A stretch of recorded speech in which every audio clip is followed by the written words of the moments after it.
Today I'm checking out this portable ice maker. So let's see what's in this box and how well it works. All right, so of course you've got the user manual, and then there's some cleaning guidelines. Let's see if I can get this thing out. Let's get it. There we go. All right.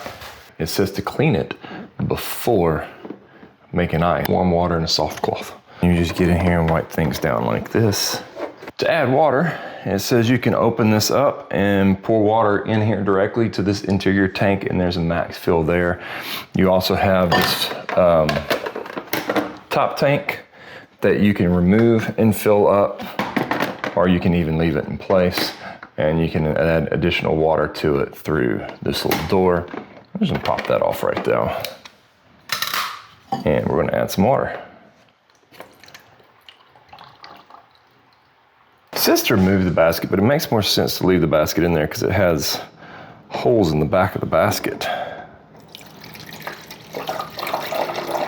I've got the cleaning cycle going, so while that does that, it's gonna take about 30 minutes. I'm gonna push it back out of the way, and then we'll come back to it. I finished the cleaning cycle, drained out that dirty water. Now I'm ready to make ice. To make ice, you just push the on button here and it turns on, and then you can select whether you want large or small ice. I'm gonna go small ice.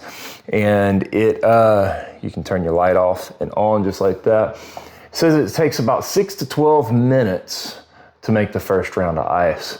So we'll let it get going and see how it does. Woo.